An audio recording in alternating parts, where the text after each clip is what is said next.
Back here on Washington Sports Wrap, if you're just joining us, Ichi-Ro headlining the National Baseball Hall of Fame's 2025 class, getting 99.7% of the vote, just one vote shy of becoming the first position player to be a unanimous selection. Joining Ichi-Ro in this year's class, starting pitcher, pair of lefties actually, starting pitcher CC Sabathia and closer Billy Wagner. As we welcome you back into the studio alongside M. Christo Bruce, I'm Ethan McReynolds. While more on Ichi-Ro coming up later in the show, but MK, we're now through the first full season of the expanded college football playoff. Now that everything is wrapped up and we can look at the season as a whole, what did you think about the playoff overall, and is there anything that you would change going into next year? You know what's so funny is I'm getting this question all the time. It's like, do you like what's happening? Do you like what the committee's doing? You think about, that 14 playoff is so hard because it's so subjective on who's the number one. It's always going to be Alabama. It's always going to be Ohio State or whatever it is. And I think with this 12-team playoff system, you have an opportunity for Boise State, for an SMU or other teams, a Washington State, to get in there and compete. And I think it's going to come down to one, is more teams that are going to be able to actually decide what happens. Two, there was not one conference champion that made it there. So there's all these different factors, and then bringing those together, I think it's just more opportunity, and we get to watch more football. Absolutely. Yeah, a lot of parity, as you mentioned. I want to touch on that, more opportunities. So we saw two non-Power 4 schools get in. You mentioned Boise State, also Notre Dame, those in the national championship. Does that bode well in the future for other non-power conference schools, including Washington State? Absolutely, but not only that, I think with the transfer portal and things like that, we're going to see so much being shaken up here.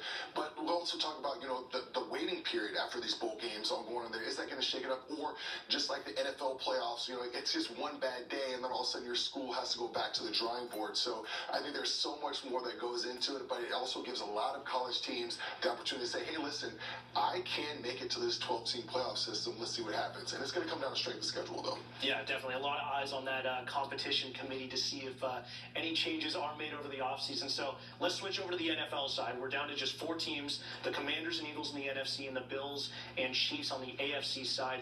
Who do you think faces off in Super Bowl 59 at the end of the day? We talked about this. Both of the teams that I thought were going to win did not win. But at the end of the day, I think what's going to happen is, oh my goodness, there's so much good happening with the Eagles. The Eagles are going to end up playing the Kansas City Chiefs. Travis Kelce is going to propose to Taylor Swift on the 50-yard line, and then they'll live happily ever after. Yeah, that'll be pretty fun.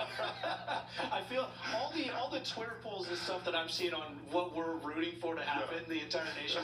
That's the one that nobody wants. The most boring. But it's so another rematch. What happened to Saquon Barkley in New York? To see that front office staff just kind of throw him away and just have him have this just tremendous season. You love to see it. Yeah, it should be fun to watch on Sunday. Closer to home here in Seattle, Lions offensive line coach Hank Fraley. He becomes the third known offensive coordinator candidate that the Seahawks have interviewed in person to go along with Saints offensive coordinator Clint Kubiak and Vikings assistant OC Grant Udinski. MK, is there a candidate that you like most so far, and what direction do you think the Seahawks ultimately go? We were talking a little bit about Byron Leftwich, and I think it's a great opportunity for him to come here, and he complements Seattle's program a little bit better than the other ones. I love what he does. He's a former player. He's got a great story when he was playing in college. He's had some success in the NFL. I think he can relate to the players, and that's another thing we're talking about is, one, can you relate to the players? Can you bring a creative mind when it comes to the offensive packages? And I really want to see Byron come here. Well, and, you talk about relating to the players. Grant Udinski, just 28 years old. So he's going to be younger than some of the guys that he's coaching. It'll be interesting to see what the Seahawks do there. All right, coming up, our Alyssa Charleston-Smith caught up with legendary Mariners broadcaster Rick Riz to put Ichi-Ro's career into perspective. That's next here on Washington Sports Wrap. Here comes the 3-2 pitch on the way. Swung on and a ground ball punched into right field for a base hit. So heading to third base is long. The throw to third base, and it got him nailed at third base on a tremendous throw by Ichi-Ro. I'm here to tell you that Ichi-Ro threw something out of Star Wars down there. Yeah, maybe the best part of Ichi-Ro making it into the Hall of Fame is having an excuse to play some incredible calls from the late, great Dave Niehaus. Tonight we're putting the spotlight on Ichi-Ro through the lens of longtime voice of the Mariners, Rick Riz, who was also on the call when number 51 put on a laser show in Oakland. Our Alyssa Charleston-Smith caught up with him earlier today. Okay, it is an honor anytime I get to be near Rick Riz, especially on camera with you, a legend. Rick, it is no coincidence. This is your 51st year in broadcasting, and number 51, Ichiro Suzuki, is going into the Hall of Fame. What was your reaction to that today? A lot of numerology involved. I was like any other fan here in the Pacific Northwest who sat here at T-Mobile Park to watch one of the greatest players in the game of baseball put on a uniform for the Seattle Mariners for the very first time in April of 2001. Thrilled. So happy for Ichiro, his entire family, and so happy for everybody that had a chance to enjoy one of the greatest players in the game of baseball. It's the way that he did it, his unique style in an era where everybody was concerned about, hitting for power and hitting for home runs. Ichiro could have hit a lot of home runs if he wanted to, but his game, as you know, was to put the ball in play, and nobody did it better than Ichiro Suzuki from day one when he showed up. Then on top of that, with his speed, he had a routine ground ball to Derek Jeter very early in the season, and Jeter, Hall of Famer, was able to get him at first base, but barely got him, and I could read Jeter's lips. He said, wow. So he was announced right away. His bat-to-ball skills was like Tony Gwynn and Rod Carew and Wade Boggs. And think about it, 3,089 hits in the major leagues. After 1,278 hits for 9 years in Japan, he didn't get his first major league hit until he was 27. And he stuck around for 19 more years in the big leagues. From what you saw behind the scenes, what made him so consistent? His discipline. Okay. From the time he showed up at the ballpark, and I'm sure from the time, he got up in the morning, his routine never, ever changed. I'd see him stretching in front of his locker on the floor. He had this roller that he would roll on to stretch out his back and massage his feet, and he had a machine just for him down in the batting cages where he would get loose before the ball game.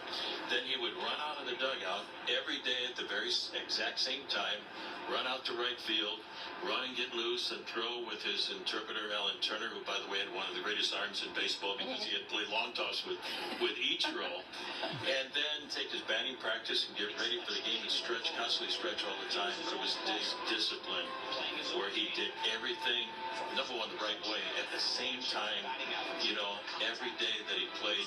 Thank you so much for your time, Rick. And hopefully, like we talked about, Hall of Fame for this guy, too. Oh, wow. No doubt. I'm starting that. Thank you very much. Congratulations, Ichiro Suzuki. You deserve it. Yeah, some great insight from Rick there. MK, as a former pro athlete, I want to ask you. You hear Rick talk about Ichiro's meticulous routine and the discipline that he had in his preparation, his routine, never changing. I mean, how impressive is that? Well, I think the biggest thing you have to say is Ichiro is one of one. There's a Hall of Fame, and I think there's an upper level of Hall of Fame. We're going to see that he's at that upper level. There's nobody else like him, and we talked about this too. Is there a show, or is there other players from Japan that come over if it wasn't for Ichiro? And the reason why he was so successful is because of that discipline. Like every single day, probably eating the same thing, stretching the same way, having different machines when you go out there. Like Rick said, the guy was phenomenal. To be successful, he has a winning recipe just like Tom Brady. Yep. Yeah, you think about Shohei Ohtani, Roki Sasaki just signing for the Dodgers. Do those players come over to the United States? If it isn't for the success that Ichiro had. MK, do you have a favorite moment from Ichiro's career? My favorite thing from Ichiro just growing up here is what he did for the Japanese community. Absolutely. I mean, he literally changed the culture in Seattle, and he had these young Japanese kids just feeling like they could come out and play this game and grow, and he was just a great role model for them as well. And what he even did, there was no baseball team, like you were saying, up in Canada, and a lot of the Japanese players came down here as well, so it was great. Yeah, absolutely. For me, I'm never going to forget Ichiro's walk-off homer against prime Mariano Rivera to take down the evil empire, the New York Yankees. That's something that little Ethan's never going to forget in his entire life. All right, we're going to take a break, but we have more Washington Sports Wrap after this. Let's go. And Ichiro given a standing ovation as he steps up. And the ground ball back up the middle, and there it is. He's a new all-time hit king in Major League history, number 258. My, oh my! Hall of Famer Dave Niehaus Niehaus welcoming us back into Washington Sports Wrap. You never get tired of hearing his voice. MK, you grew up a Seattle sports fan, listening to the my oh my's of Dave Niehaus. Obviously, Ichiro is up there as far as top athletes to play in this city, but who are some other athletes that played in Seattle that you love to see rep the city? Man, Ken Griffey Jr. was everything. He was my Michael Jordan growing up. You know, I was terrible at baseball, but I could swing with my eyes closed with that Griffey swing. But Gary Payton, Sean Kemp, you know, everybody's going to think I'm crazy for this, but there was Napoleon Kaufman and Rashad Sheehy and Corey Dillon. Just love watching them play. I know they're Huskies, but shout out to those guys. They were great representation of how we played when I was in Little League. Did not have a Husky shout out on MK's bingo card. Didn't have that. Yeah. Well, you know, it's a shame that Gary Payton and Sean Kemp never ended up winning a title, and they ended up playing in the same era as MJ. A shame for the city. But to see MJ come here, too, and see the glove lock him down, I love that, too. Absolutely. Well, that's going to do it for us tonight on Washington Sports Wrap. For Christo Bruce, I'm Ethan McReynolds. We'll leave you tonight with some of Ichiro's best moments in a Mariners uniform.